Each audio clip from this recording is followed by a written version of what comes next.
Boa tarde mais uma vez, senhoras e senhores vereadoras e vereadores, senhor presidente, colegas da imprensa e as pessoas que vieram nos prestigiar nas galerias.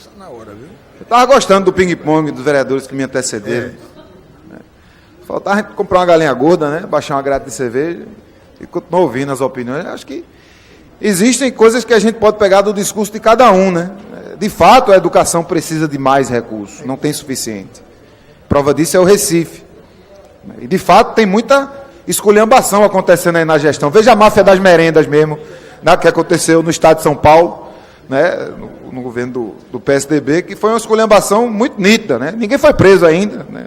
Mas vereador, me permita interrompê-lo um pouco. Permito.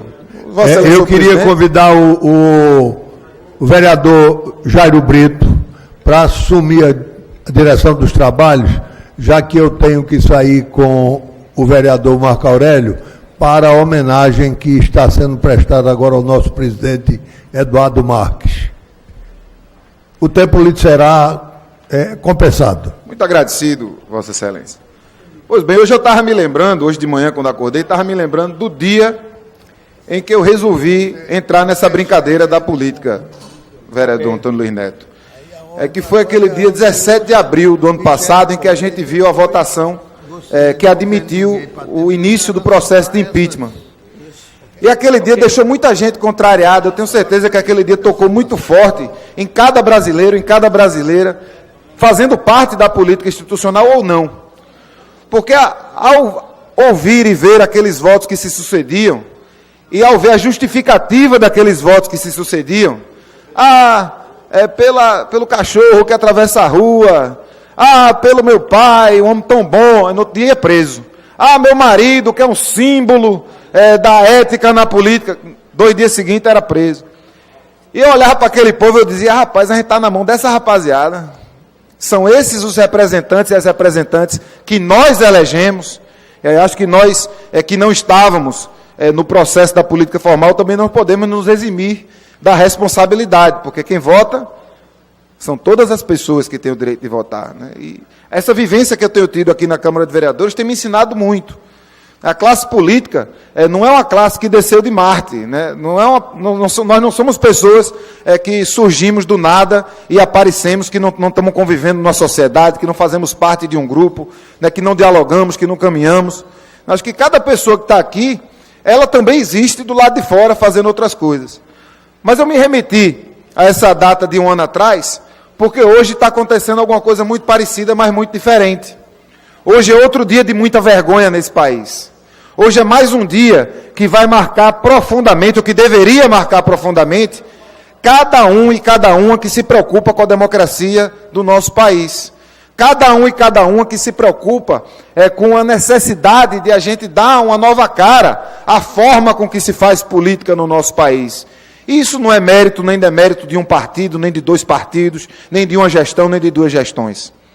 O que está acontecendo hoje em Brasília, às vistas de quem tem TV a cabo, porque a TV aberta, que deveria ser direito de todas as pessoas, não está fazendo o mesmo trabalho que deveria estar fazendo, que fez até com alguma eficácia no ano passado, com a Câmara dos Deputados fechada, sem a presença da população, votando o parecer da Comissão de Constituição e Justiça, que livra o presidente ilegítimo de um processo por onde é investigado.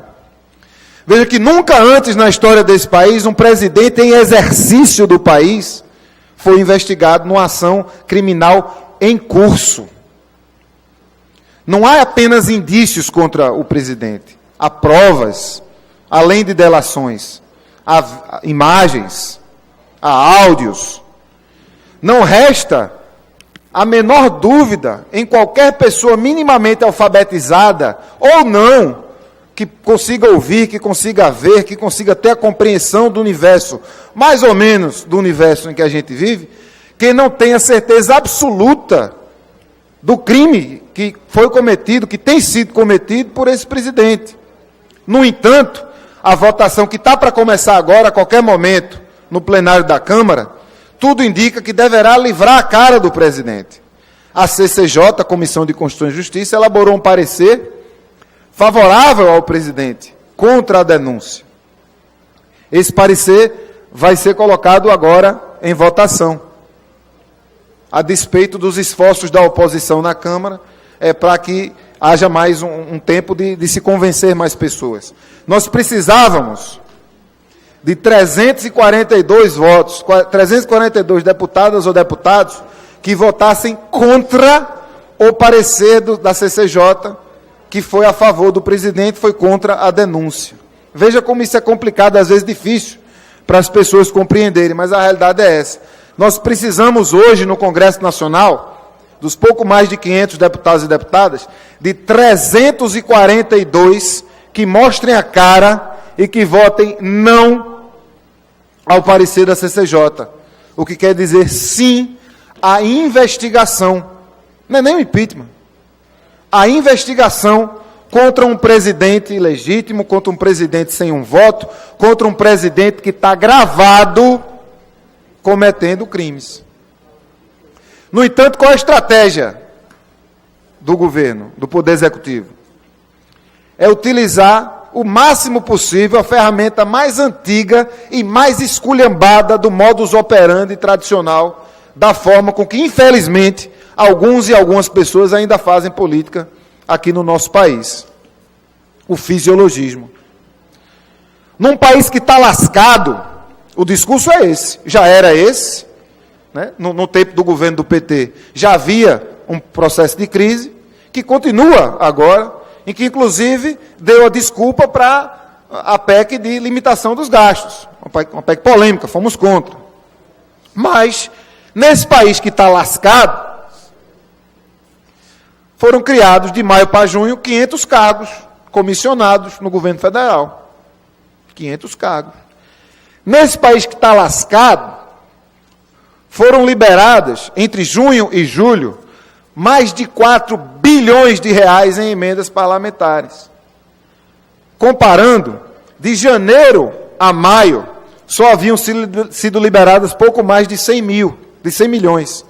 Ora, passa de 100 milhões em 5 meses para mais de 4 bilhões em um mês. É claro que a gente sabe que as emendas precisam ser liberadas. É claro que a gente sabe que essas emendas são impositivas. Mas quando o governo utiliza a liberação ou não desse recurso em determinada data e não na outra data, quando o governo faz o que está comprovado pela ONG Contas Abertas, não estou falando da minha cabeça, vereador Anderson, que os deputados e deputadas que estão votando a favor do presidente ilegítimo têm ganho numa média, têm recebido uma média de 1 milhão a mais em emendas liberadas, você deixa muito nítido que há, sim, um componente político que a gente não pode deixar de lado. A União tem mais ou menos 300 bilhões de reais em dívidas hoje. O governo federal mandou uma proposta de refis, né, que é aquelas revisões de pagamento de impostos para dar descontos, etc. e tal, que previa que até o final desse ano poderiam entrar até 17 bilhões de reais na conta do governo. Só que, nesse clima de permissividade, já há emendas a esse refis que podem fazer com que até o final do ano, desses 13 bilhões que estavam sendo esperados, só entrem 500 milhões. Note que este presidente, apoiado por vários partidos políticos que estão encangados lá no governo, está esculhambando, está acabando com a finança que resta no nosso país para comprar voto de deputado corrupto. Está acontecendo é isso. Esses mesmos deputados que no ano que vem vão pedir voto, porque vão querer voltar para Brasília. É isso que está acontecendo. Isso não pode ser esquecido de forma alguma. Também esse ano, foi aprovada a MP da grilagem, que facilita a posse de terra invadida de grandes propriedades rurais, inclusive na Amazônia. O que está acontecendo nesse país hoje não é brincadeira. O que está acontecendo nesse país hoje está causando impacto em muita gente. E eu espero, vereador Anderson, antes de lhe passar a palavra, que eu quero muito lhe ouvir, eu espero que cause um impacto positivo. Porque o primeiro impacto é o da negação da política. esse é muito difícil da gente transpor. O primeiro impacto é as pessoas dizerem assim, tá vendo? Nenhum presta. O primeiro impacto é as pessoas dizerem assim, tá vendo? Não adianta nada pensar em quem eu vou votar. O primeiro impacto é dizer, tá vendo? É tudo igual.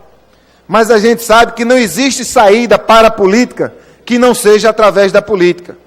Então a minha esperança, vereador Almir, é que as pessoas, a partir da cena que está acontecendo hoje no Brasil, quando um Congresso, na melhor das hipóteses, suspeito, vai livrar a cara de um presidente evidentemente corrupto. Isso precisa impactar as pessoas no sentido de que no ano que vem precisamos entrar cada vez mais na política. Precisamos cada vez mais nos filiar em partidos políticos. Precisamos cada vez mais fortalecer os processos eleitorais, precisamos cada vez mais participar da dinâmica interna dos partidos e assim ocupar as casas legislativas, assim como as casas executivas, e acabar com o fisiologismo, e acabar com essa forma de fazer política, que não é a política que interessa ao cidadão e à cidadã, não é a política que vai trazer a democracia para a cidade, independente de seu pensamento mais liberal ou seu pensamento mais progressista. O que está em jogo agora é a moralidade do fazer político no nosso país. A moralidade que esse Congresso está esculhambando, que esse presidente está esculhambando, com a conivência, por exemplo, do nosso governador, que liberou o secretário para ir votar a favor do presidente, com a conivência, inclusive, de outros governadores de outros estados e, naturalmente, do próprio presidente, que liberou ministros, infelizmente, alguns pernambucanos, que vão votar a favor desse projeto ilegítimo, dessa forma fisiológica, que esculhamba o Estado para garantir o privilégio de pouca gente.